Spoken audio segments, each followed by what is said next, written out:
afternoon, everyone. Goedemiddag and welcome. Molweni, Wamkilikili. So really a warm welcome to you all. And Pumla, thank you very much for those very kind words about Catherine. I really appreciate it. I bask in her reflected glory. So thank you for that. So, of course, Professor Pumla Gaborde-Madikizela, she holds our research chair for historical trauma and transformation, and so thank you very much for the key role you play in this initiative. And to our guest speaker tonight, Judge Thina Siwendu of the High Court in Gauteng. And may I add, she is a senior research fellow of the Center for Corporate Governance in Africa at our business school. So she's on our staff as well. But thank you for agreeing to deliver this second annual Africa Day lecture. So let me put this into context a little bit. So Africa Day was marked this past Saturday because the 25th of May every year is the anniversary of the formation of the forerunner of the African Union, the OAU, the Organization of African Unity, back in 1963. So this is the 25th of May every year. And we have arranged for this lecture to take place tonight in order to accommodate everyone's diaries. But it's just as well so that we're not competing with other events, because as you well know, of course, on Saturday, all eyes were on the inauguration of President Cyril Ramaphosa. But I think the fact that the inauguration coincided with Africa Day sent a very strong message of our country's commitment to the continent. So after facing a number of challenges, and to guide us in tackling these, the African Union has developed its Agenda 2063. And the first aspiration of that agenda is to build a prosperous Africa based on inclusive growth and sustainable development. And then the agenda also says all people on our continent should enjoy sound health and well-being. And this is very important because on a number of health indicators, Africa lags behind the rest of the world. And one can look at such aspects as life expectancy, the number of physicians, child mortality, and maternal mortality. But mental health is equally important. And our sector, the higher education sector, often experiences more than its shares of the stresses, fair share of the stresses and strains of modern life. And I can tell you that I'm very concerned about the complexities in the lives of students and staff that may cause them to feel hopeless and experience living as painful. And this should spur us on to support one another as a community and to work even harder in the pursuit of wellness, physical and mental, so that all may flourish. And I also do this as the chair of the Council of HAIDS, which is soon to be renamed Higher Health, which is the organization that looks after the health and well-being of students in the higher education sector, both universities and the TVET system. So in our sector, we have a key role to play to address societal issues as well. For example, the Association of African Universities, the AAU, of which we're a member, says development goals will only be achieved if we have a flourishing higher education sector. So let's put Stellenbosch University's role into context a little bit more. So last year, in our centenary year, we adopted a new vision statement, and it's bold, it's ambitious. We say, we want to become Africa's leading research-intensive university, globally recognized as excellent, inclusive, and innovative, where we advance knowledge in service of society. So that last part is very important, in service of society. And this vision was developed taking into account not only South Africa's National Development Plan and the United Nations Sustainable Development Goals, but crucially also that agenda I referred to earlier on, the AU's Agenda 2063. So we're committed to serving the needs of our continent And we're doing so in a number of ways. And let me give you some examples of that. So Stellenbosch University has 120 collaborative partnerships in 30 countries in Africa. They span the whole spectrum, from individual academics working together on research projects, to academics coming together with communities in thematic networks throughout the continent. At the institutional level, we have bilateral agreements with 26 other universities all over Africa. And this allows, amongst other things, for staff and student mobility. And Stellenbosch University has already established itself as a top academic institution in Africa. And it's no wonder that the majority of our international students, about 60% of them, of our international students, come from African countries beyond our own borders. So last year, as we commemorated the centenary, the graduate school in our Faculty of Arts and Social Sciences celebrated the milestone of having delivered more than 100 PhD graduates since their establishment in 2010, this graduate school, so in a period of 8 years, more than 100 PhD graduates. But we have another structure that I really want to tell you something about, and that is a structure model to advance scholarship on the continent. And that is our African Doctoral Academy, the ADA. They do shorter courses at winter and summer schools, and from this year also spring schools, and not only on the Stellenbosch campus, but in Malawi, in Uganda, and in Namibia. And the ADA, which falls under our Africa Center for Scholarship, is this year celebrating its 10th year of developing emerging scholars in Africa in 2019. And in these 10 years, they've presented 210 workshops to more than 4,500 participants from 53 countries. So it's really crucial that we prioritize education and research if we want to achieve this goal of achieving inclusive growth and sustainable development in Africa as per the AU's 2063 manifesto. So my point is that at Stellenbosch University, we're trying our utmost to, in collaboration with our partners, to deliver on this promise. So I want to welcome you again to this Africa Day lecture. I'm going to hand over to Professor Thuli Madonsela, who hardly needs to be introduced. She's become well known during her tenure as South Africa's former public protector, but we're very pleased that she has then decided to join Stellenbosch University as the chair in social justice in our faculty law. I'm also very pleased that she did not attend this past Saturday's inauguration to be inaugurated by the president as his deputy, but she's here at Stellenbosch. Thank you.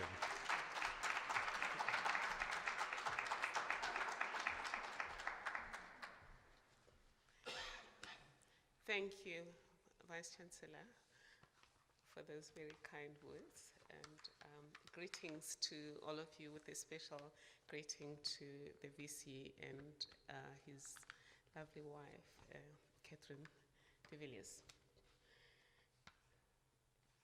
A second special greeting to our guest of honor, who I'm about to introduce, and who has a very fond spot in my heart. And thank you, Pumla, for bringing us together to discuss this very important topic at a time when our country needs to go through these kinds of discussion.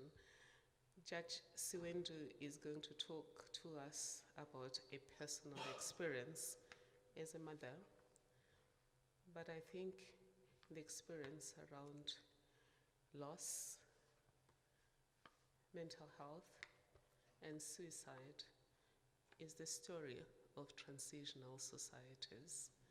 And we are a transitional society that is supposed to be in a process of healing, but I don't think we've set up those healing cycles.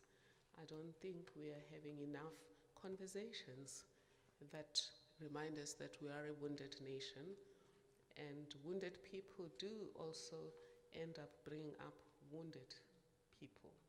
Because even though the children that we're bringing up may not have been part of the past, the painful past that we come from,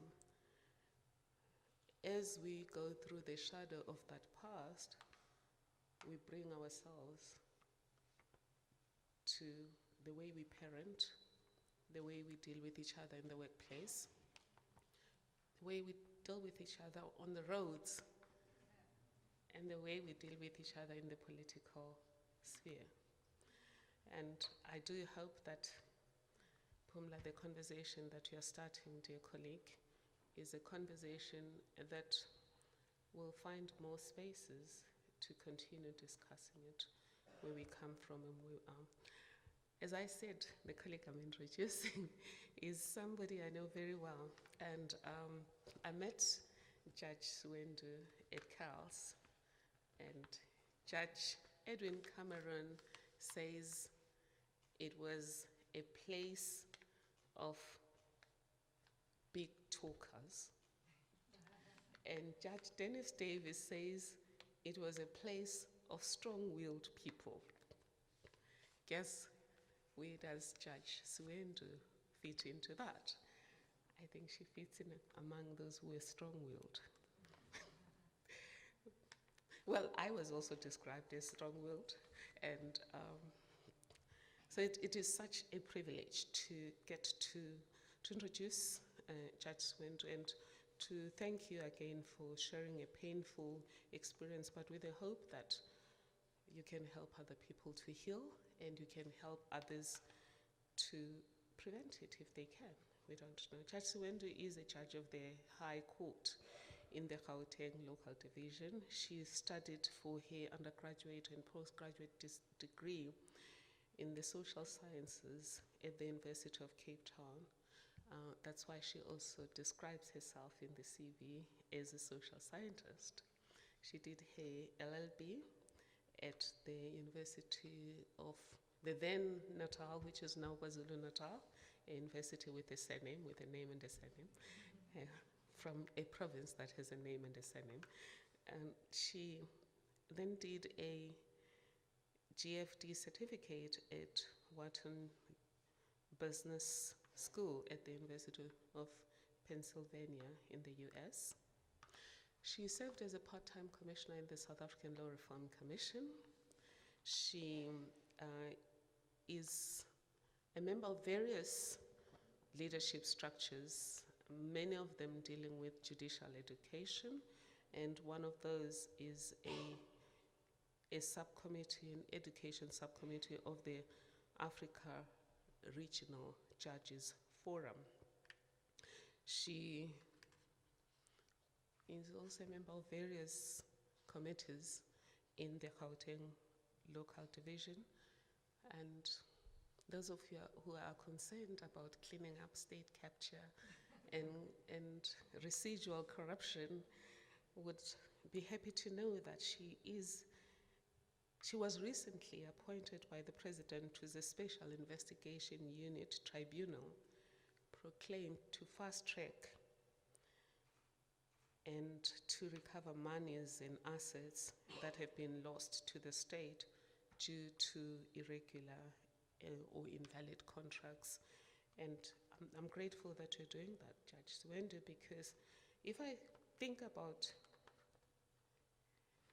the main weakest link in the governance, public governance in South Africa, I would say it's procurement.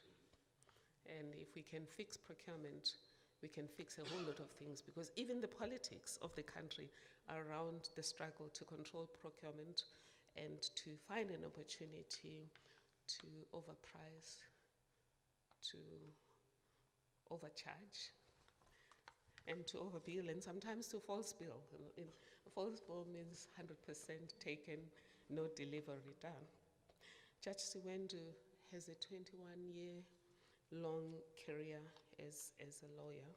She has also been a business person, and at some stage she won the KZN Regional Business Achiever Award, and she had her own law firm, successful law firm, which merged with DLA, Cliffdecker Hofmeyer, and she became a director there for corporate and commercial, for the corporate and governance side of Cliffdecker. She has served as an executive and non-executive director in many listed companies. I could go on and on and on.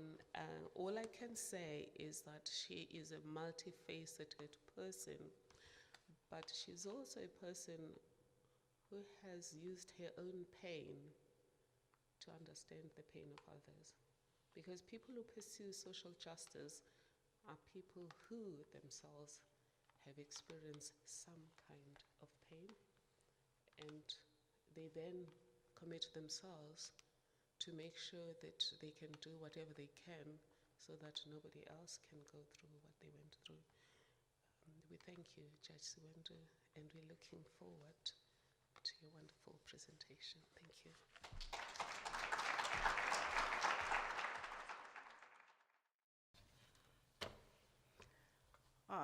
Greetings, Vice Chancellor, and valued guests. I would like to extend a very sincere gratitude to you and the whole of this university community for inviting me to share my thoughts and experience about this rather difficult subject matter. I mean, I looked around and I sensed your institution is probably one of the first institutions in the country that, or at least I know of, that has opened a platform and supplied voice for this rather bedeviling and bewildering phenomena. So I want to thank you for that. And I want to say it is not surprising to me that you were able to attract two of the people that I admire the most.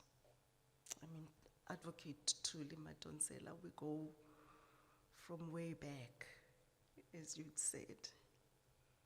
And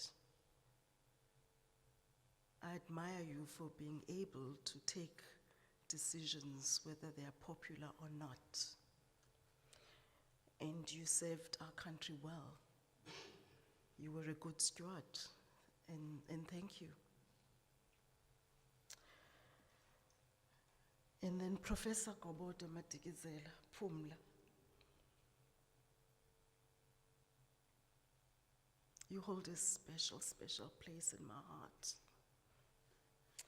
You're not only a big sister to me, you're a confidant and a role model to many. I mean, you're extraordinary and so amazing. You've been with me at most defining moments of my life where I could have fallen, but I stand on your shoulders.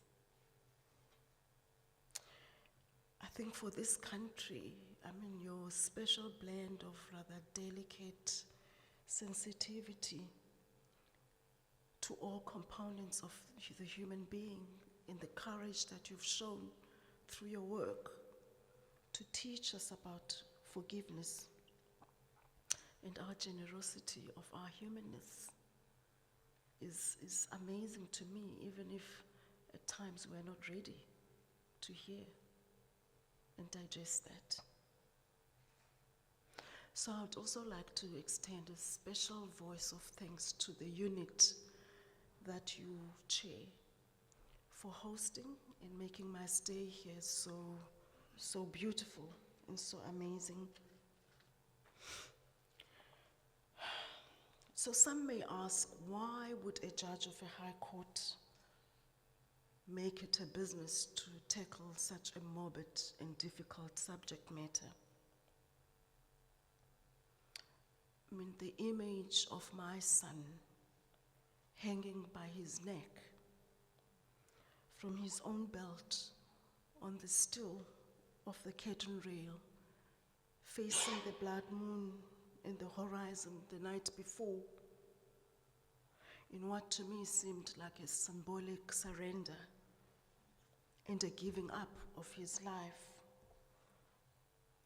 Early hours of the 28th of July, 2018, will live with me till the end of the days of my life.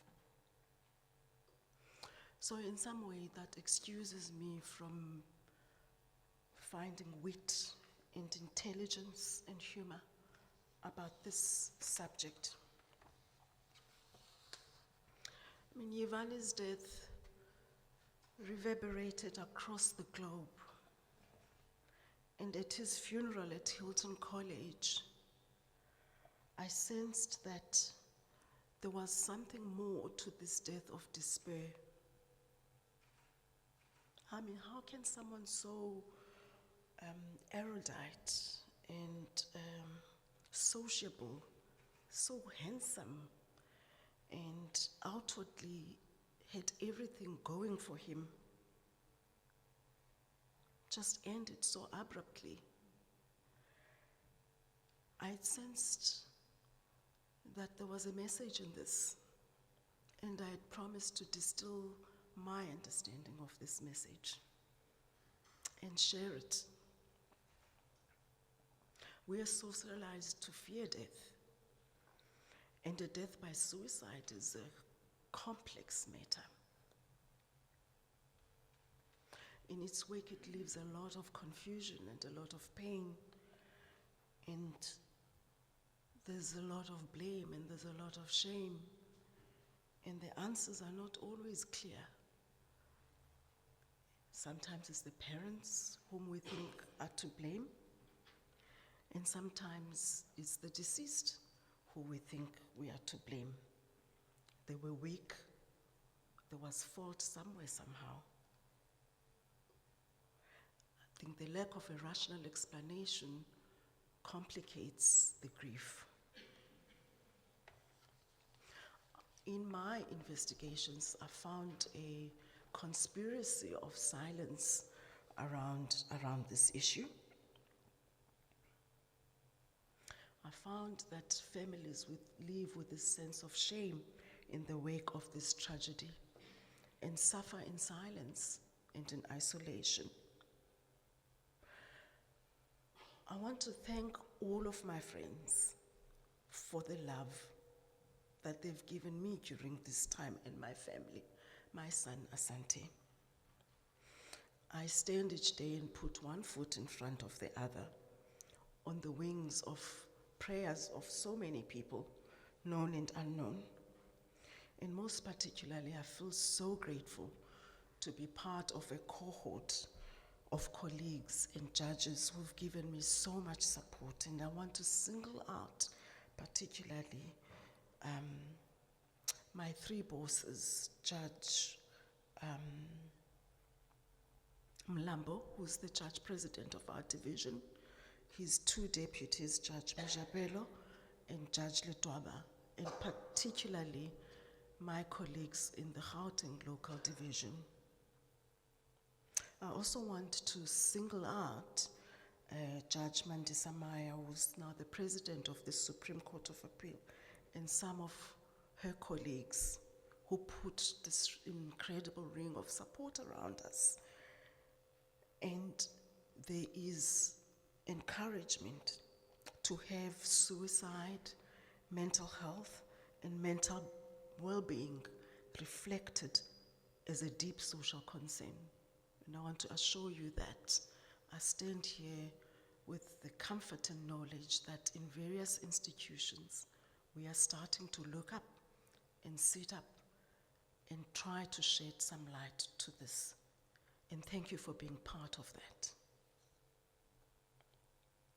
Having said all of that, the reflections I'm about to share with you, they are mine, and they are mine alone as a mother and as a citizen. They are not based on any academic research, but are grounded on the truth of my experience and my observations in the life of my family. And because because of the fortune I received in the past months, these reflections are also an offering to all mothers, single parents, families struggling with mental health and mental well-being. I want to pay tribute through this. It's an offering to pay tribute, especially to the young people who saw nothing on their vision boards, and that the only choice that they could make is to die.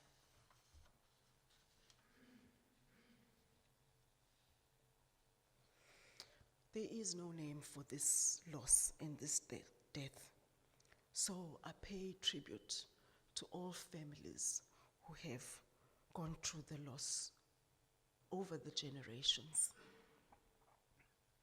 My paper has a lot of statistics and data, and I'm not going to bore you to go through that, but just to share it with you, the highlights. In our work, we consulted with the SA Anxiety Depression Group, and part of the highlights are that the incident of suicide is on the rise, and in South Africa it affects a lot of young people, and the statistics they have do not include incidences of suicide ideation. Of that, 1 in 4 teens have experienced a sadness and a sense of hopelessness. And of that data, the number of people who are not at work because of a depression or some other related issue is also on the rise. But what was most intriguing for me was that this data shows that when it comes to suicide, whilst it affects younger males, at least in South Africa, it knows no race, it knows no class. And I flag that as most intriguing, because on the continent of despair on the one hand and privilege on the other, nothing seems to insulate any one of our families from this phenomenon. I have considered that this is a country risk, and if we don't roll up our sleeves and resolve it, it's going to cost us immensely from a demography point of view, because if some of us outlive our children, the investment we've had in their legacy and in the legacy of the country is equally compromised. I'm also mindful that the data also shows that this is a global phenomenon. But what I've seen is that in some of the developed countries, whilst young people express a need for assistance around mental health, data shows that the middle-aged men in America and elsewhere are the ones deeply affected by suicide. And it's also shown that insurance companies are repudiating claims, and in some instances, limiting the ability to seek assistance. So what is going on? What is this phenomena? What is this brewing storm that has come to eat us? In my case, my son took the trouble to write and to explain himself in the best way that words can. And in one of his letters he says, "It would be inconsiderate to say I am lonely, but I have been lonely as long as I can remember. I hope you, reading this letter, will never experience the loneliness I have felt. Thank you for trying. I no longer wish to." In the work that we have been trying to do, we have heard that others express the sense of wanting to go home. I have asked, like many, who are these children that we've birthed? Who are these children who are so super sensitive? They are shooting stars that shine too intensely and only to explode just as swiftly. I have also asked, who are we in relation to our children? Are their struggles and are their deaths a symbolic rejection of who we are and what we have become and what we stand for? I spent hours and hours with Ivani's therapist, Rebecca Simpson, to try and understand how it is that somebody would be surrounded by so many people who adored him, and someone with these incredible achievements could experience such deep loneliness.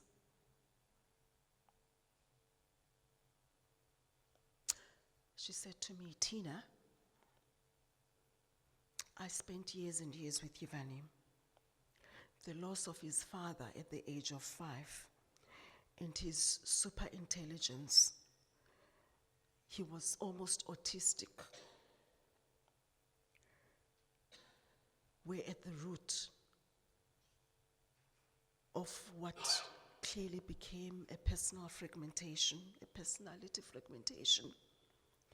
Ivani was savant. And we didn't know this. We didn't know of the savant syndrome. When Rebecca last saw Ivani, it was in 2017, July. He had chosen to do a master's in economics and finance at the University of Edinburgh, Scotland. At the time, his decision seemed right and insightful, because the year he registered in Edinburgh, your own universities and institutions were in flame. During the summer holidays, he came home and he complained about an anxiety which we had tried to treat. That summer we learned he failed economics and he had returned to Edinburgh to rewrite his supplementary exam. By this time, I had lost every penny I had worked for the past 21 years to what I regard as corporate bullying. I had no finances to resource the fight. So the deal between him and I was that if he failed economics, he should come home and we could reconfigure the next steps. I think as single moms, we all know it's not an overcompensation, and you will see why. We turn our pockets upside down for our children. Nothing will stand before what we need and what we need to do for our children.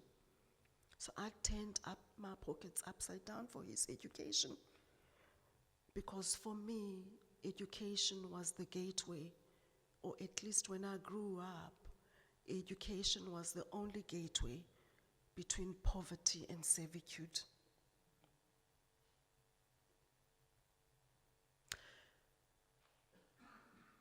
When it transpired that he didn't pass economics again, Ivani refused to come home. And I resorted to stalking him on Facebook, and his brother would laugh. And I then had a sense that because of who he was, I must leave him. I spoke to friends. It was the most painful time of my life, feeling that I've lost contact with my child.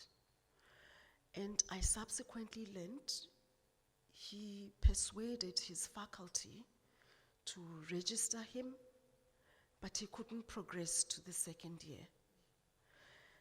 And in December 2017, he phoned home after a long time, and he cried and said, "Mom, I'm so sorry. I feel like I've disappointed you." There were no words I could say to comfort him and to tell him that I sensed that you wanted to try this on your own, and I am so proud of you and I respect that.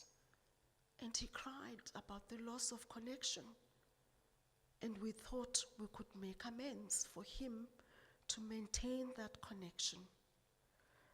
But be that as it may, Ivani's anxiety descended into a depression, and at the time that he got home in June 2018, it seemed he understood he's not going back to Edinburgh, because I was clear that I needed to have him home to try and reconfigure and sort this out. So my understanding of depression from him was that whilst there is a medical definition to this, there is a deep lowering of the spirit, a hollowing out to a point that one feels pressed underground. We danced around our kitchen counter with me trying to get him back to therapy again, and he couldn't. So Rebecca reasoned that, or rather, Rebecca and I reasoned that the fragmentation of his personality was starting to show as time progressed, and treatment required that he must break down to deal with the underlying grief and a new identity if he was going to make a breakthrough. To me, Ivani's death echoes a large gap between how he saw himself, how he wanted to be in the world, and how this was not showing up at his vision board or in his vision board at that time. I emphasize at that time because for young people, there is a sense of agency, the currency, and the now. And there isn't a deep understanding that honestly sometimes things do shift with time. I can sense, can any one of us relate to this experience of living in a space where you see nothing on your vision board? I mean, there was a very clear sense of failure to meet his purpose. And one of my deepest hurts as a mother is my inability to support him and help him readjust in his dreams. So we established Ivani Mbali Foundation to dig deep into the issues and to look at intervention programs.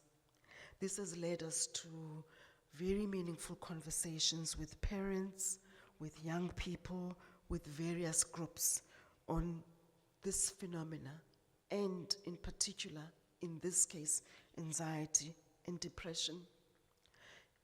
In a very inadvertent way, it led me to look, as Tuli you say, at my own mental well-being. It was in retrospect during this time that I realized that I had lived with this deep sense of anxiety, which was excavating due to social circumstances and childhood trauma until recently. I learned that anxiety, in fact, is a deep evolutionary protective instinct. It is to keep us safe. But however, when the brain takes seizures of this, there are no words. You cannot say, "Don't worry, it's okay." It lurches into the fear of our minds and can be uncontrollable. I remember a time of trying to negotiate a work-life, job, motherhood, widowhood, and all. And even before I put my foot on the ground, the grip would cease. So, Why then are we seeing this rising trend? I sense we are on the edge of evolution. As humanity, we are sitting on a ticking time bomb. Everyone can attest to the fast pace of change. I mean, globally, we have seen the rise of this information age with transparency, something we value on the one side, and yet a lack of trust, manipulation of information, and fake news. Our sense of wealth is now easily determined by the number of clicks we get on Facebook. The ties that we have formed are false and are not real. We see an instantaneous rise of underage millionaires. We've seen the collapse of borders and unprecedented migration of people. Places which we idealized as places of progress are suddenly not safe. We've seen innocent people being mowed down in London, France, Munich, for one cause or another. We have felt directly how decisions made in boardrooms in London, in New York, have a direct impact on us. Decisions made by people we don't know and people we've never seen. All of a sudden impact on whether we've got money for transport or we can put food on the table. We see that our ideas about gender identity are up for scrutiny. Closer to home, we talk endlessly about unacceptable levels of inequalities. We've seen our family units and community structures in ways that we've never imagined before. We've got child-headed households which are on the rise. Very recently, 31% of graduates are unemployed. The recent election result shows us this disaffected youth. So this phenomena has no race and has no class. I'm going to share some of the work that we have done later on with my son Asante, together with very valuable friends, Jackie Opperman, Megan de Villiers, Michelle Odan, and Andiswa Ndoni. And thanks to these wonderful friends, especially Megan, who introduced us to Martin Kulungubanda of the Presencing Institute and his wife Egi, daughter Bobo and Neo.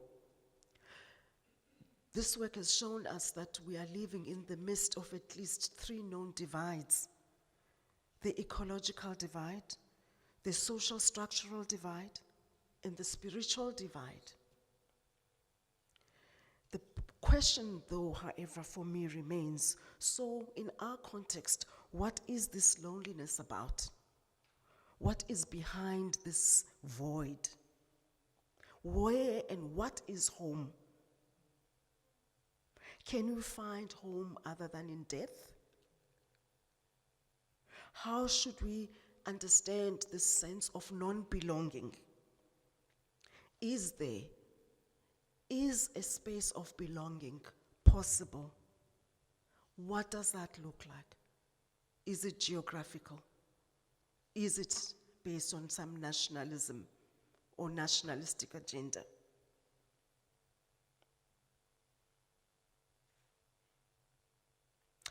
I can only dissect through a socio-political and psychosocial lens because they mirror to us the likelihood of our institutional response to this. And you don't need to agree with this lens.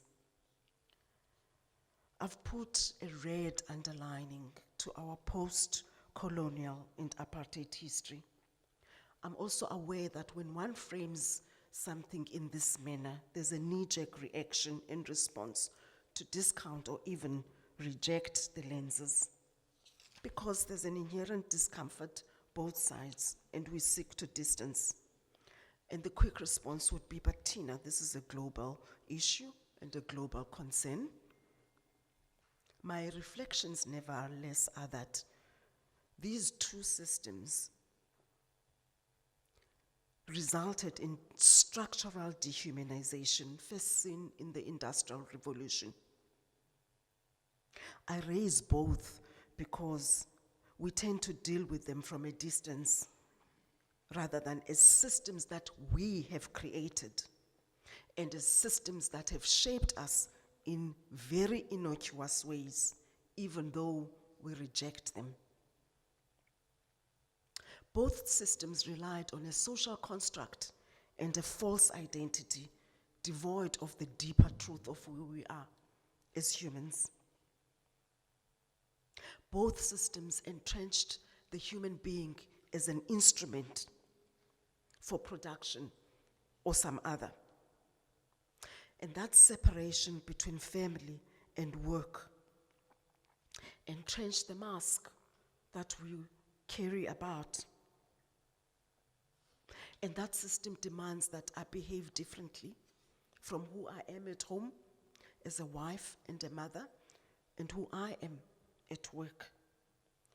School even relies on this separation between who our children are at home and who they are at home. As said, I trace the development of the mask and the persona to these systems. This mask can put food on my table. This mask can see my rise in recognition and status and the like. This mask determines my value. Secondly, I highlight this to deconstruct the value systems that we've innocuously inherited.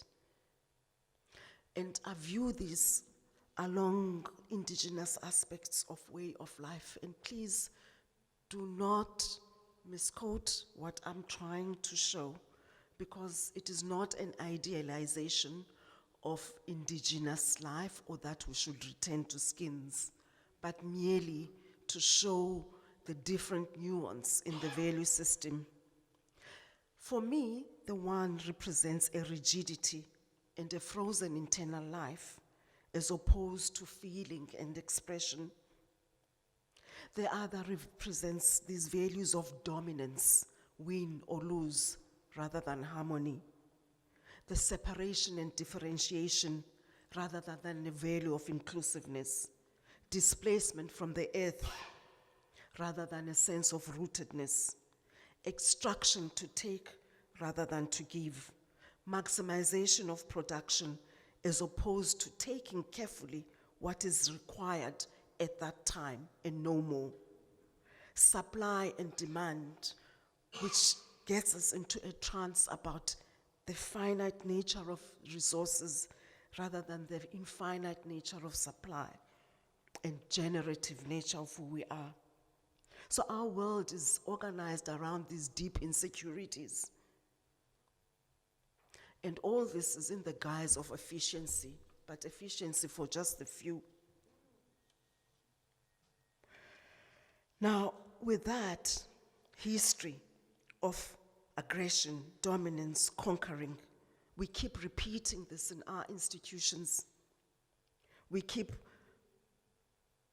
reenacting that regardless of we fall on the historical divide. We've inadvertently embodied these principles as our way of life. I believe these have a negative effect on the human psyche. They perpetuate this sense of non-belonging, even as we try to integrate new identities. We dismiss the very evolving nature of who we are. There's no recognition or empathy for the painful isolation of those people who do not fall in any of these polarities of historic definition, let alone our inability to see the other. And curiously, both isolate and misuse shame for self-punishment and self-hate. Given this, then, who are our children? I mean, most of us, as said, come from this generation where we revered education as a means to get out of poverty. My own children were shocked to learn very recently that to get that education, I worked in some hotel in Sea Point as a chambermaid, and that we walked from Guguletu to Mowbray in order to be on campus. I had a job as a cashier at the first Pick n Pay that opened in Claremont. There was nobody to back me up. I had to back up my dreams. I mean, my children's father, who graduated as a chemical engineer, amongst the first black chemical engineers at UCT in '87, tells a story of how, through matric, they never had a laboratory, and he would teach everyone from a textbook, and he only saw a laboratory at university, but still managed an applied mathematics distinction and a chemical engineering some years later. So, the reason why I point this is not to evoke guilt, but just to show that we have become a generation that is so adept to hardship. We have been so adept to even cruelty, and we've become so highly functional. I want to shorten this and say, with all of that, we have created the image that our success is effortless, which is a lie.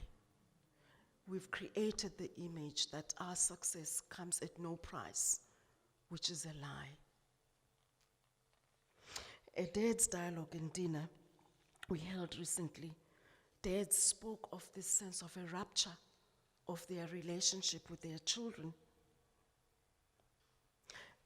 There is a disjuncture between the external achievements of the parents and where the children stand. Truly, there can only be so many firsts in a democracy like ours. So our children can never really truly match our own achievements. Be that as it may, how has it played out in their lives? I'm convinced that inside these deaths of despair is a transgenerational human trauma and suffering in all aspects of the divide. I mean, we've defined our children in inanimate terms: lost generation, Generation X, this, that, black diamonds. I wonder about this.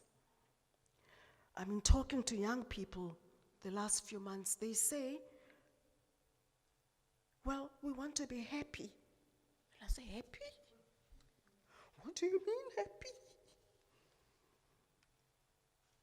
What we fail to understand, I mean, we trivialize their language. What we fail to understand is that for them, happiness is wholesomeness. It's not a posture that we have come from. We've come from service and duty and survival. I believe that their struggles actually are struggles to awaken us to our deepest humanity and to our innocence. I am very critical, having been there myself, of this model where we are curating these super kids, some from well-off families who are suddenly going to change the world and change the things that we have created. We are putting on them intergenerational pressure they haven't created. And I doubt that our education system is responsive to this either, because really, we are supposed to educate for that soul and what that soul's purpose is and what that soul's needs are. Be that as it may, here we are, turning them into pretzels. So what is my call this evening? I'm calling for a review. I'm calling for a review of this model of functionality. It is false. It is not based on the true deep human needs. We link people to opportunity with no resources or tools for internal repair. I'm calling for a review of the systems and structures and conditions for existence that we have created, as well as the beliefs that we hold that hold this suffering in place. I'm calling for the close scrutiny of our model and ideas about resilience. It is shocking to me that when someone has survived the Holocaust, the genocide, the apartheid system, all of which have been called inhumane, unnatural, and a crime against humanity, yet we use these models as a measure of resilience. There's something bizarre to me about it, because all of these atrocities against human beings have left dents and footprints of dents on the human soul, generation after generation. They are a weight, a psychic weight on future generations. So I'm calling for a scrutiny of our inhumane organizing principles. They are last century, they are not fit for purpose. So what will make this place home? What will make this place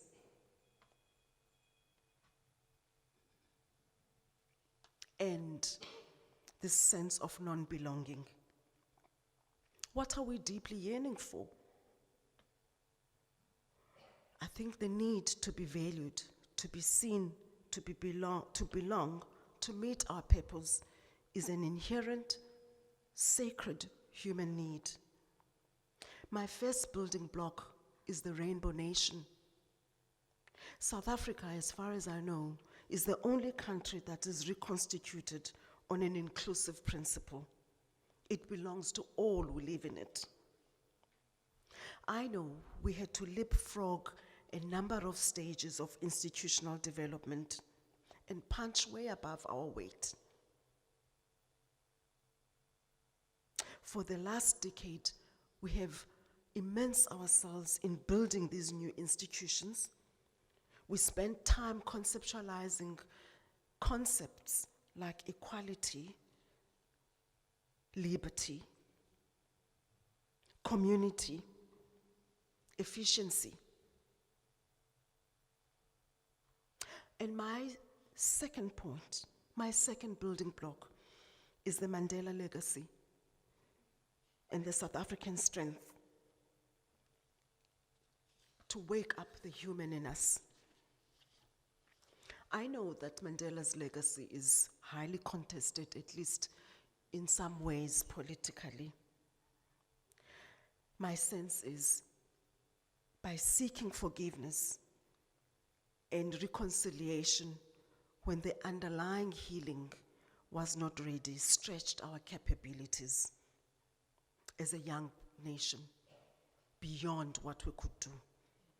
It doesn't render the principles invalid. I'm very partial to Mandela.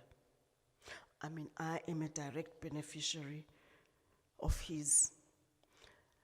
I am a direct beneficiary of his appealing to this deeper humanity in us and the unimaginable in us. At a certain time, I was stranded with no money to complete my law degree. And this stranger behind Victor Fex's prison, through a friend of mine who's a granddaughter, wrote to me so beautifully and said, "Namhla, I love you like my own child, and I'm proud of you." I tell you, he's the only man who's ever said that without giving me a sense that I have to give something in return. Why is it that we do not take time to focus on the underlying message in him that sought to wake us up? I think that he reminds us that in the construct of the South African identity, there is something that is good in us. There is something that the world can learn from us. Like family, we rally together at the worst of times. I have experienced this in the wake of my loss. We still put one foot in front of another to strive for our children and our communities, despite disagreements. We are known the world over for our warmth and our generosity. We stand up together when called to action. We can be proud of this. It is features in us we have not nurtured. So how is it that we can make the Rainbow Nation shine bright enough? How can we make the changes we need to make deep enough? Vice Chancellor, I had an opportunity to look at your restitution statement. It is warming, and thank you for setting the intention. I believe that we stand as a global prototype of how to heal. We bridged and showed the world how to negotiate. We can still show the world how to bridge the various divides. Yimbani Valley Foundation looks to intervene at least in two of these, the social divide and the spiritual divide. So we need to drop the stigma. There is a need to repair the ties that have weakened. And there's no Google download for this. We have to do the work. And whilst there's a place for individual healing and agency, individual medication alone is not going to help us. So through this presencing model that I spoke about, we're setting up these dialogues for healing through the Dads Dialogue, the Moms Cafe, and the youth dialogue that we want. We want to drop our voices of cynicism, drop our voices of judgment, drop our voices of fear, listen with an open mind, an open heart, and open ear. We want to experience directly acts of love and kindness which lie in us. When we change, I assure you, our systems will change, our politics will change.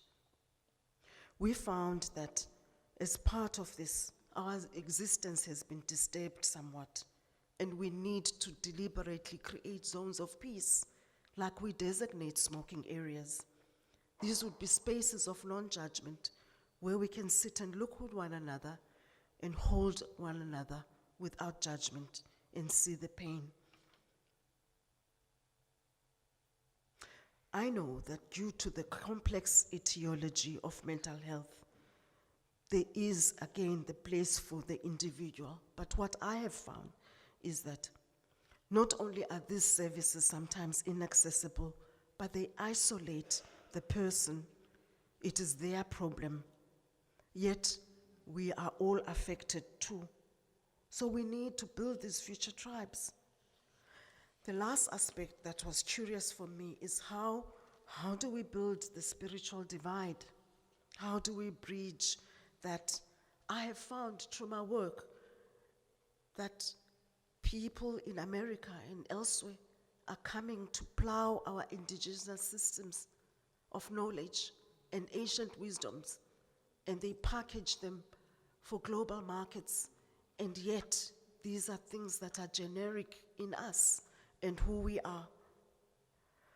I stand, as I said, on the wings of prayers of many others, and I know that in a secular state the idea of prayer is contested, and everyone looks at prayer as edifying or indoctrinating one religion or another.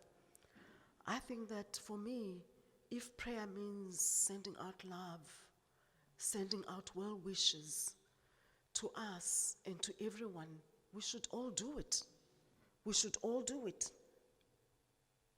I mean, my son, even though not blameless in his personality, loved all people. I saw this with my eyes. He connected with all, young and old. And I'm here to affirm and confirm the love and goodness in him. It is the goodness of who we are. And on my deathbed, of all my lineage, I want my son to be amongst those who welcome me. I want to be able to say to him, Yivani, Sivile, listen, we've heard you. Thank you.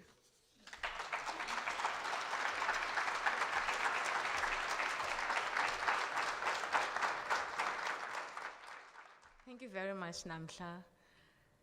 I would like to invite Tuli to please introduce Lizette, because they're going to come up together for the conversation. Thank you, Prof. Pumla. Before you accuse me of sleeping on duty and forgetting the second part of my job, you will forgive me, because I was so taken in by what Judge Siwendu had to say.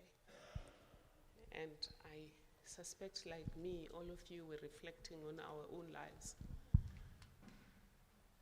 I had to reflect on my children. Are they okay?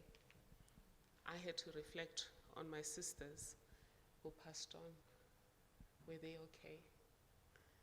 And we have to reflect on our colleagues. Are they okay? And on ourselves. Thank you, Judge Siwendu.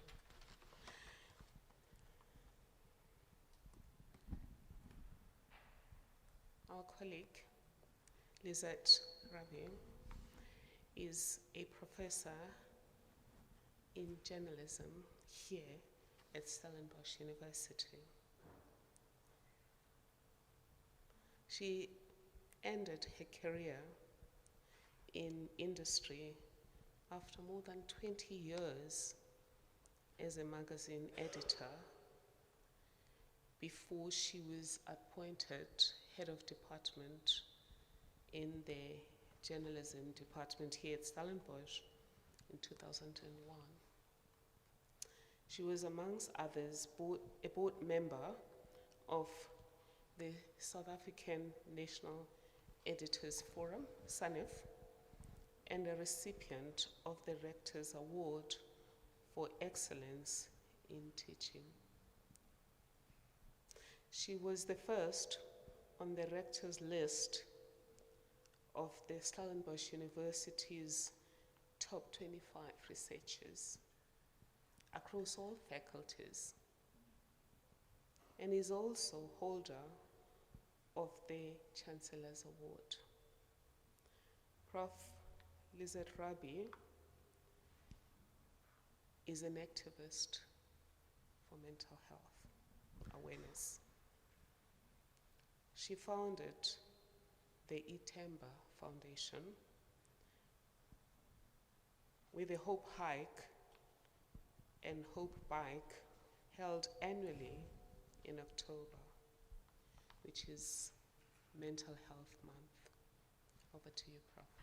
Thank you for the introduction. Good evening, Vice Chancellor, Mrs. de Villiers, Judge Siwendu, Prof. Gobodo Madikizela, honorable guests. It is my honor to have been asked to respond and to interact with Judge Siwendu. And I think you'll agree there are so many aspects to respond to and to interact with. Today, according to statistics, 23 South Africans would have lost their lives to suicide. And between 230 and 400, depending on which statistics you take, have attempted to do so. It is supposed to be our celebration of Africa Day. It is 25 years after liberation, and yet listening to Judge Siwendu and thinking about the topic for tonight's lecture, we have not liberated ourselves from some age-old prejudices and discrimination, also in terms of our own social backgrounds and our history of trauma. And regarding mental health, especially regarding those who have lost their lives to their mental diseases that has progressed to a terminal, fatal stage, we need to honor and respect that. And indeed, today we know, and Judge Siwendu has mentioned it, that depression, anxiety, and related diseases are clinical biological diseases. Although in the fields of psychiatry and psychology, there are still different schools of thought regarding the pathogenesis of mental ill health. Still, we should think and talk about mental health in a scientific way, and not one still haunted by prejudices, discrimination, and ignorance. But we should not despair, as we heard from Judge Siwendu. In the face of the utmost and unimaginable loss, we should hang on to hope. And as two mothers, I think we would want all of you to leave tonight as ambassadors of hope, knowing that each of us can make a difference and not allow prejudice to stand in the way of helping a fellow human being. And I want to say, ladies and gentlemen, I think before you tonight stood one of the most courageous, bravest women to be able to stand in front of an audience in public and speak to the most intimate and most tragic of losses. Barely 9 months after her loss, indeed, the time we carried our beloved children within our bodies and our beings, takes much more than courage. To lose a child is the worst that can happen to a human being. It is against nature. To lose a child to suicide is the worst of this worst type of loss. Thank you, Judge Siwendu, for your message tonight. We need to free ourselves from that prejudice and stigma concerning mental health. Because if we can liberate ourselves from our prejudiced thinking, we will be able to save lives and see more victors and fewer victims. And I therefore can just emphasize that I hope you will leave as ambassadors of hope, because of depression and anxiety, as Judge Siwendu described, and related diseases are the illnesses of despair. We need to hang on to hope. Not one of us, as Judge Siwendu also described, is immune to these conditions. And as J.K. Rowling wrote, depression is the most unpleasant thing I have ever experienced. It is that absence of being able to envisage that you will ever be cheerful again. The absence of hope, that very deadened feeling, which is so very different from feeling sad. Sad hurts, but it's a healthy feeling. It is a necessary thing to feel. Depression is very different. And listening to Judge Siwendu, I hope you have an understanding of what this silent stalk of an illness is doing to individuals, to their families, to our communities, to society. The cancer of the soul can rob a beloved child, a father, a mother, an aunt, an uncle, a cousin, a dearest friend or colleague from right underneath our eyes. And if I can share maybe just some of our experiences. Shortly after we have lost our son, a devastating earthquake hit Haiti. I remember looking at the television images of people sitting among the ruins of what used to be their lives, their homes, structures that gave them shelter, that was the heart of their family lives, now reduced to piles of rubbish and rubble. I especially remember an image of one woman sitting amongst the ruins, an image of utter despair, and how she would pick up a piece of a brick, how she looked at it, turned it around, assessed it. Is this broken piece of brick maybe still usable to build something new with? Or should it be discarded with all the other rubble? And you heard from Judge Siwendu how they are building a new future. At the time I looked at that woman, I thought that was a mirror image of myself. I was also sitting in the middle of what used to be our life. And then an earthquake or a tsunami of immeasurable force struck. What next? How next? We were not even able to formulate the questions, let alone find the answers. But we know life moves on. It is winter and it is summer, and that indeed it is the eternal cycle of life. And then we discover, in the words of Camus, in the midst of winter, I finally learned that there was in me an invincible summer. And I think you saw that invincible summer in this woman sitting next to me. And I think the real consolation is that in the end, we are all part of this eternal cycle of life. Atoms, stardust. In our case, borrowed atoms in the form of human beings. And that is also our consolation, that our beloved children are still part of us, and that as stardust, we can never be separated from them, the real meaning of eternal life. And in this borrowed life of ours, we must build hope, like Judge Siwendu is doing. Almost literally, build our new houses with hope, even after the most unimaginable devastation. So I would hope that each of you can become an ambassador of hope and break the silence and the stigma that Judge Siwendu referred to around mental health.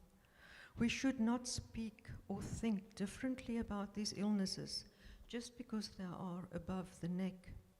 They are clinical biological illnesses triggered by many factors.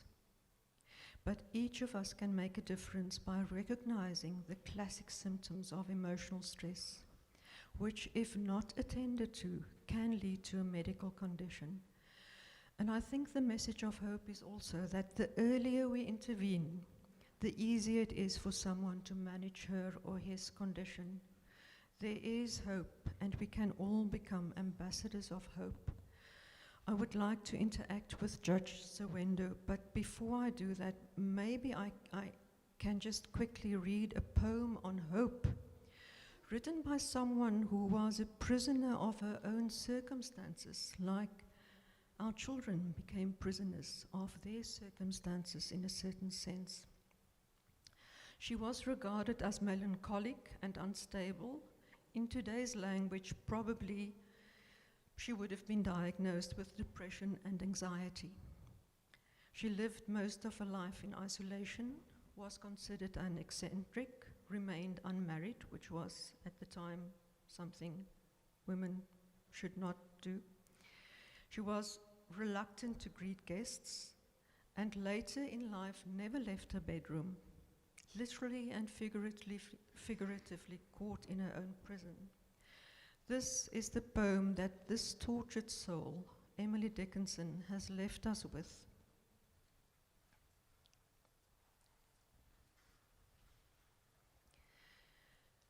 And as an activist of hope and of acknowledging mental health as biological clinical diseases, the Itemba Foundation has printed this poem as a bookmark. And I've brought extra along if you'd like to take some of them along with you. On the back side are emojis, the language of today. Of the 5 most common symptoms of emotional distress that you should attend to if you recognize them in yourself, or in a roommate, or a flatmate, or a classmate, or a teammate, a family member, a friend, or a colleague. And this is the poem by Dickinson, simply called Hope. Hope is the thing with feathers that perches in the soul and sings the tune without the words and never stops at all. And sweetest in the gale is heard, and sore must be the storm that could abash the little bird that kept so many warm. I've heard it in the chilliest land and on the strangest sea, yet never in extremity it asked a crumb of me. So hope will always give back, and it doesn't even ask anything from us. And as I've said, Judge Siwendu, there are so many things to respond to and to interact with in terms of what you said. But one thing that struck me is how we can come back to our roots.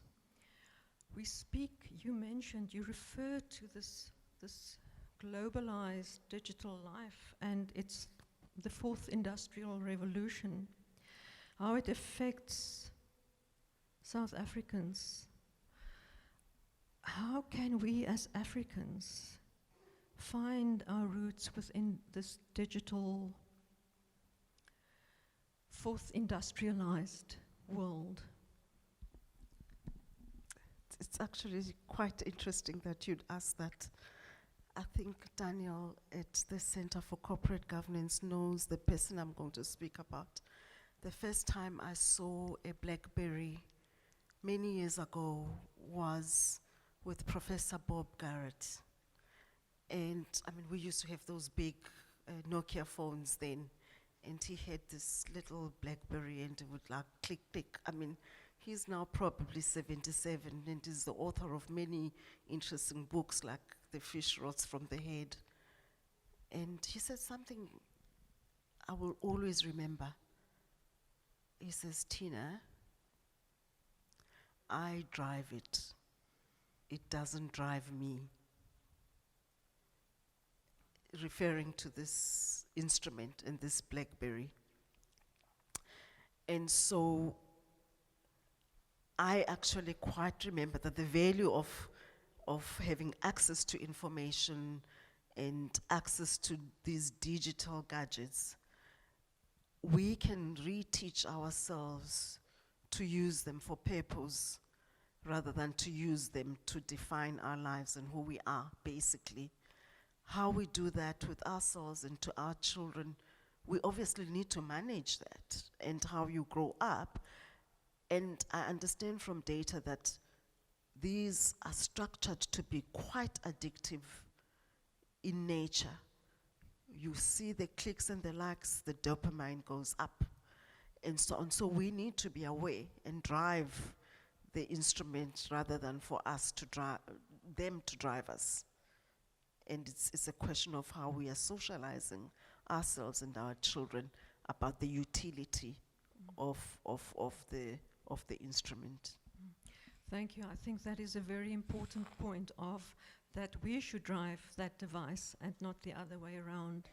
And we know also about research in terms of social media and the addictive habits it can lead to.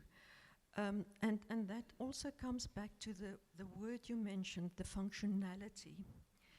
How can we function then in a new way, given our background, given the despair of so many generations?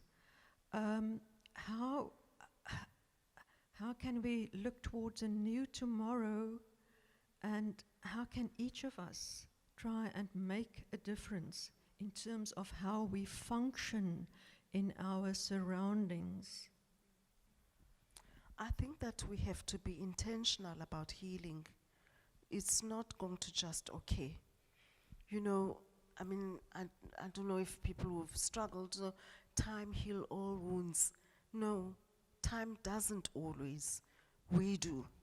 So my sense is that we've got another lease of life with the new structures, and I think that they would do well to create an overarching sense of security and safety in the nation, because what happens in our politics obviously affects our welfare. But however, I'm convinced that South Africa is not necessarily, the way that we are, is not founded on the state and its abilities. We've been let down by state in so many ways in the past, at least historically. But it's the citizens, I mean civil society, the work that we think we can do, creating spaces for us to re-find one another and intentionally looking at dialogues and ways of reaching one another. And that's the work, that's the deep healing work that has not happened in my view. And we have to do this. It's not just going to descend in the air. We have to be intentional about truly reconciling, truly healing one another, truly holding one another, truly seeing one another. It's not going to just happen on its own. We are going to have to do this work, unfortunately, or fortunately. Unfortunately. Indeed. I think to refer to what the Vice Chancellor also said in terms of Agenda 2063, and the subtext of Africa Day, a connected Africa, how we can connect inside our own communities, inside our own classrooms, inside broader society, in South Africa, on our continent, and a connected Africa and a supportive Africa, to find the Ubuntu that we are famous for, and to help one another, to sustain one another, to support one another. Just your ideas on that. I mean, I personally believe we are so rich in that. And that's why I reference South Africa as the only country I know of that's founded on these values of inclusiveness.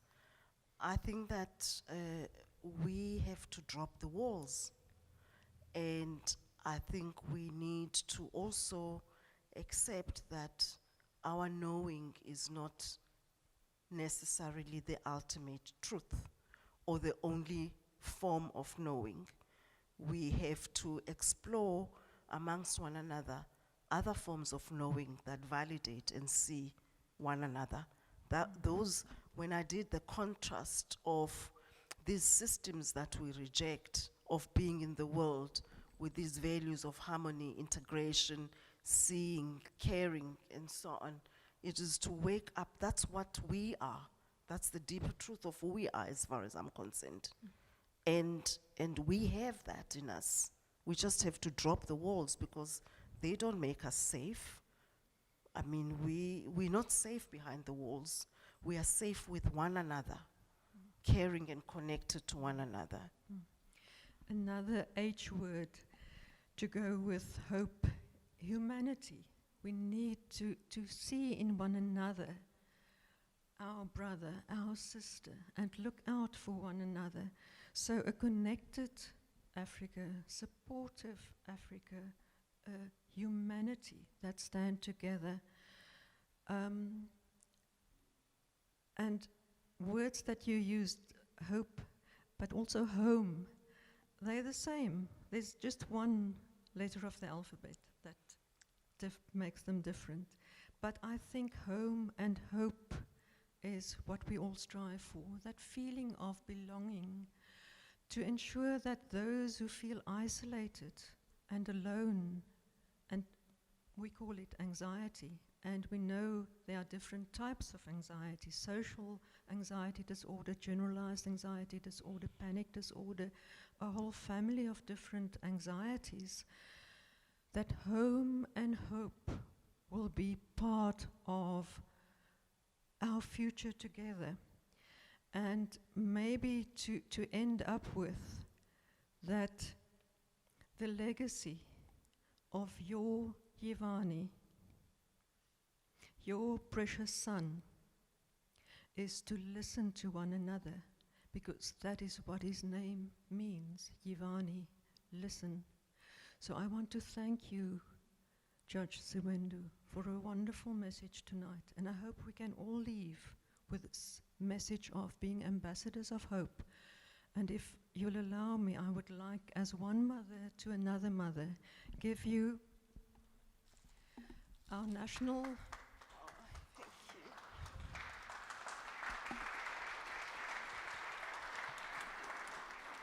our national flower that symbolizes strength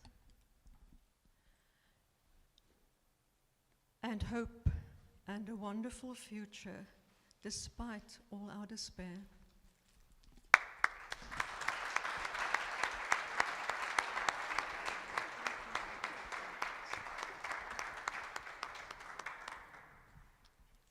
Thank you very much, Lizette and Namhla. We're running out of time, but I don't want to deprive two young voices of questions to Judge Siwendu, or whatever is on your heart to her. Anyone, I say young voices, but it could be any voices, but really in terms of time, if you could just take two, please. I can see two hands. Okay, those are the three hands then. There's three hands. Thank you so much for that. So as both of you were speaking, I was actually reflecting on an article that was written in 2017. And I think the one line that stuck for me was that no healthy person chooses to commit suicide. And it's, sorry, I can't stand. She's just from hospital. No, I understand. I just want to see you. Okay. Trying to, yes, okay, thank you. And I think something that I just really wanted to like, and I think perhaps it's a plea more so. I think, you know, many times when we lose like fellow students and colleagues to suicide, you know, we have the questions institutionally, but the conversations that go back home aren't the same. You know, how do we translate these messages of hope to our parents, for example, intergenerationally, who don't get it the same? Because I reflect, earlier this year, one of my friends graduated and she was sharing that a childhood friend, she'd lost a childhood friend to suicide. And her parents said, but I don't understand, you kids have everything these days. You know, back in my day, we didn't have a house. You guys have a house, you went to varsity, you had this. So how do we translate these, you know, messages of hope and conversations onto people back home, you know, as first generation students? How do you explain, look here, I'm struggling, I'm suffering, and I don't know where to go? And I think that's my question, because the way we view health, you know, it's influenced by different factors, it's class, it's race, etc., etc. How do we translate back that maybe mentally I'm not healthy? You know, maybe I don't have a flu or whatever the case may be, but mentally I'm not okay. How do we translate that back into our communities even, to make them understand that it's not just, you know, a rich people's thing, you know, to say that I'm suffering from depression, that anybody really can suffer from it. Shall we take the other two, Namhla? Healthy and well, I think. Yes. Hello, Judge. Thank you so much for your words. I just wanted to ask, there is so much, ever since I was born, I've been always told that you have to go through a certain hurdles to be a stronger person. So I need to know, what is the borderline? Until where do I go until I get into a depression? Or what will make me stronger? What will, you understand what I mean? Until what point do I go until I get to the borderline where I can't go back anymore? I think that is, for us, that's the biggest, you don't know, you know, you really don't know where the border is. So, yes. And go, Sisi, put this apart to the person at the back, please. Thank you. Hello, everyone. So my question comes from reflecting on the fact that it's been Africa Month and also Africa Day, and the context of the conversation that we had today.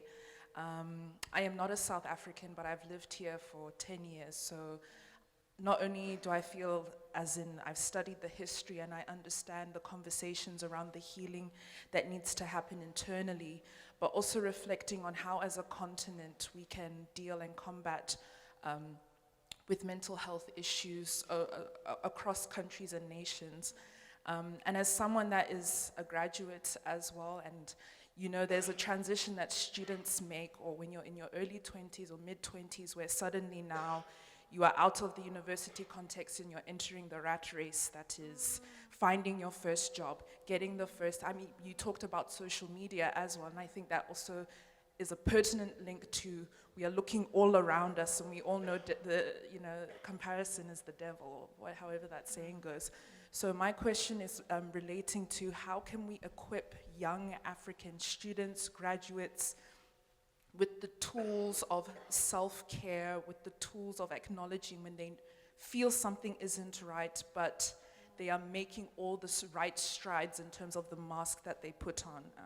I also feel that, because I'm also associated with the Nelson Mandela Foundation, and I'm in these conversations with so many young, bright minds. You know, we are told that we are going to change the face of the continent with our ideas, and it's a sense of overwhelming guilt if you are not actively participating in it. So that's kind of what my question relates to. How can we help other Africans in the context of knowing our own history, but also knowing there's a shared intergenerational trauma that goes across the continent, and also taking in mind we are in a changing world. So that's my question. Thank you.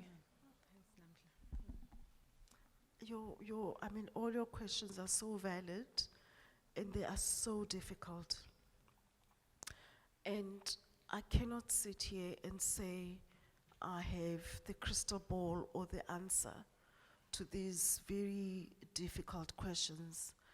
But what I can say is that, you know, what we found with the work that we're trying to do with this presencing model is that if you hold a group of 20, 30 people together and teach them how, when they drop those voices of judgment, how they can lead in the unknown future.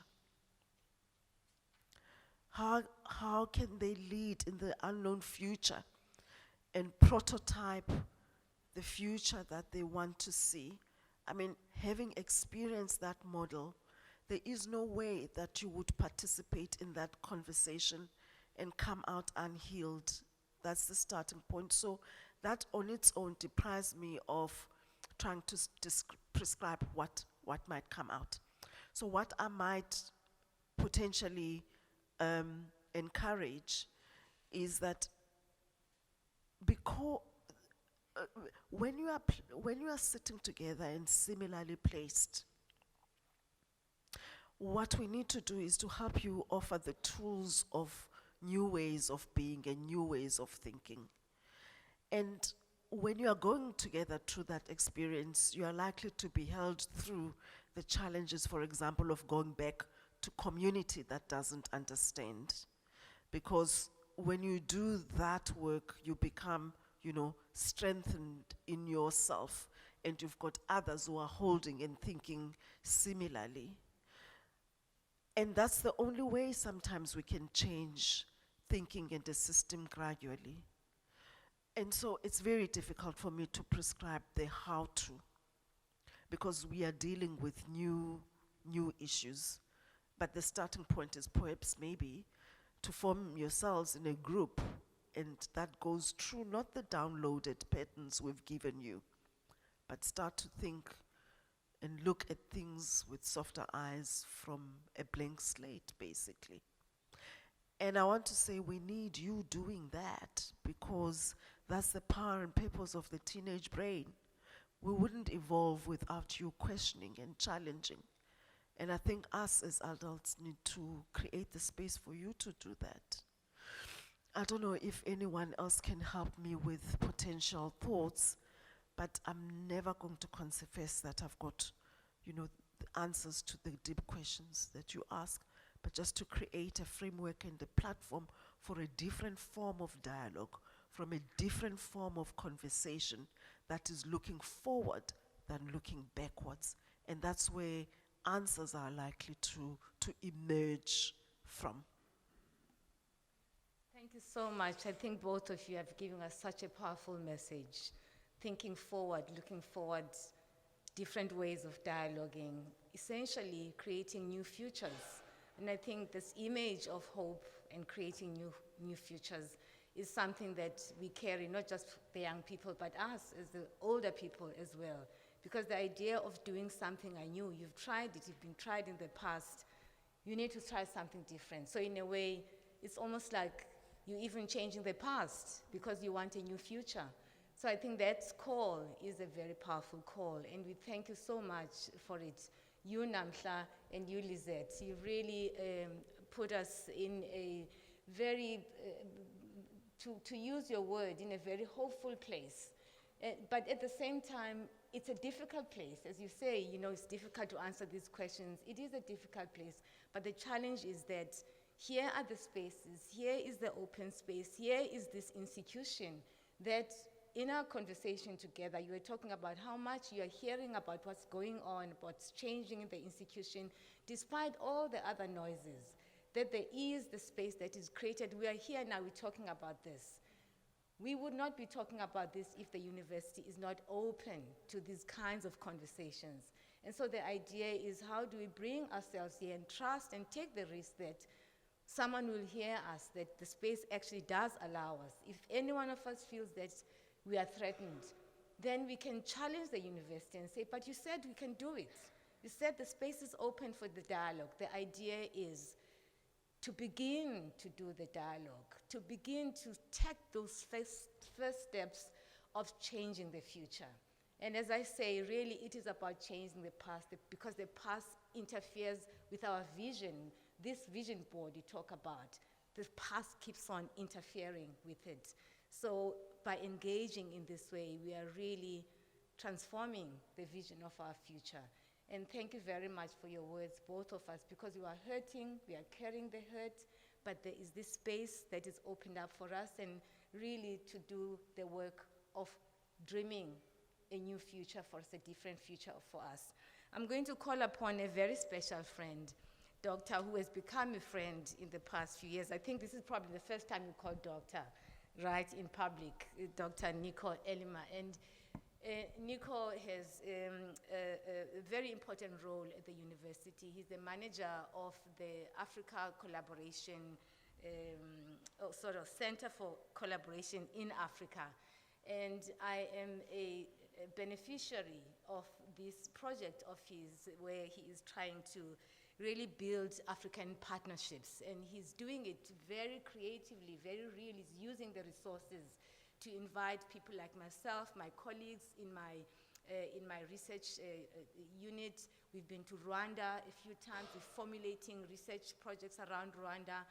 And Nico is very much in the heart of that, building this partnership, steering us on, saying, okay, you are in Rwanda, why not Ghana? Why not these other places that he goes to? And we're looking into that, into doing that. So thank you very much to you, Nico. And I'm going to invite you to give the closing words and the thank yous.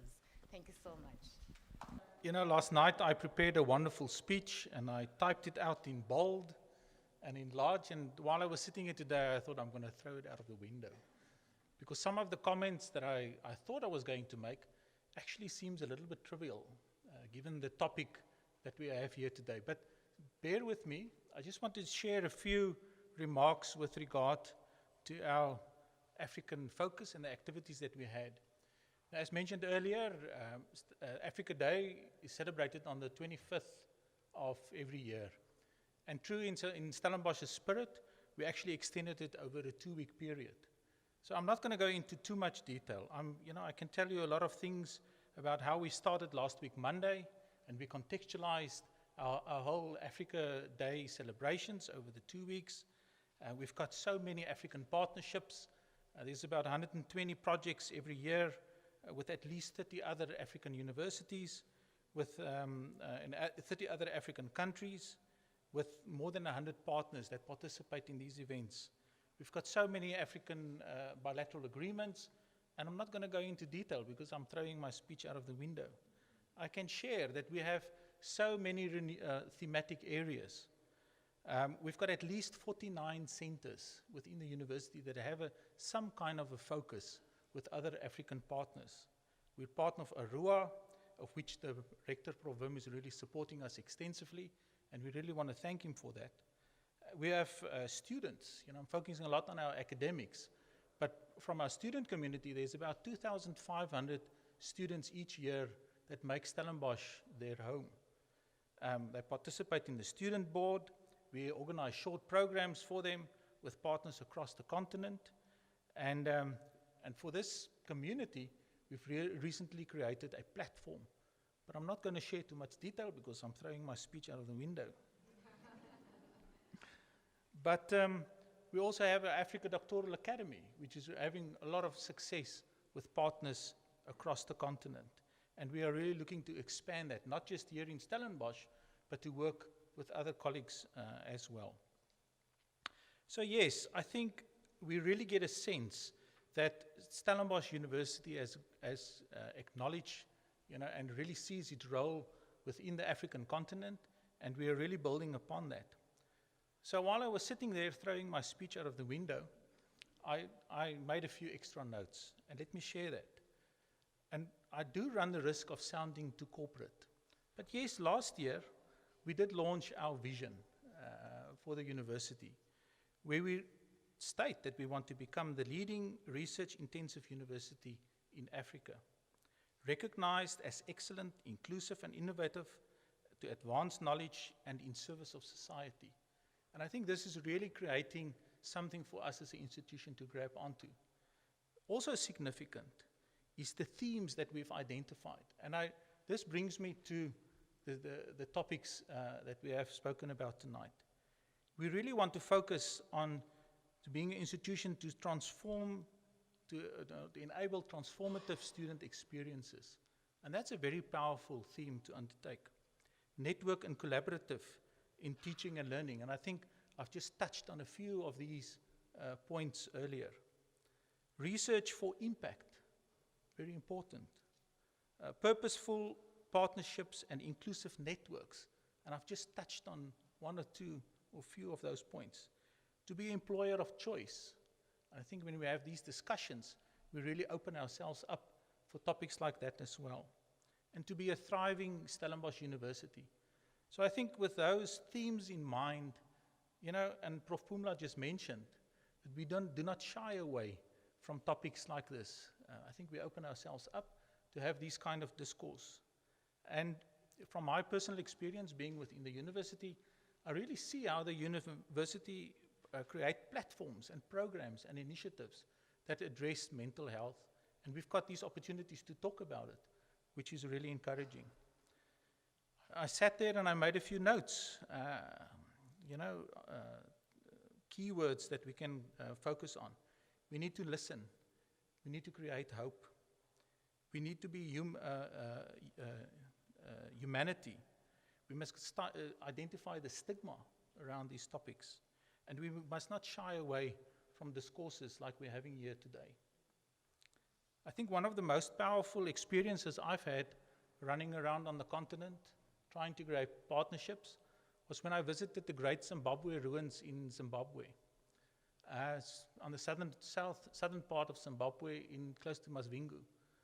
And I visited there, and I really got the sense that, you walk around in the ruins, and you realize that Africa's history really goes back not 100, not 200, not 300, but thousands of years. And we spoke earlier, you mentioned about this Africanness, the knowledge that is within Africa's DNA. So we must really grab onto that. And I think we as a university really open ourselves up for that. So let me move to all the thank yous, just to conclude. I would like to thank Judge Siwendu for your very personal and powerful message. I think it takes great bravery to share what you have shared here tonight. Thank you very much for that.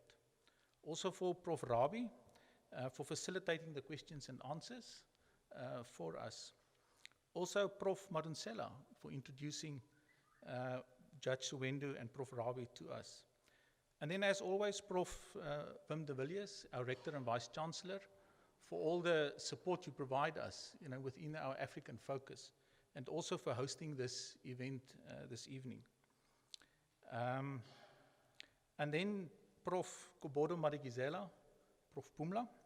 It was mentioned earlier, older sister. I think I also have an older sister. Last year you took it upon yourself to organize this event. And I really experienced how you humbly conduct the choir in the background to make this event such a resounding success. So within that, there are a few people that I could thank individually as well. Landi Meyrung, who coordinates the event. You don't see these people, but they are always involved in the background.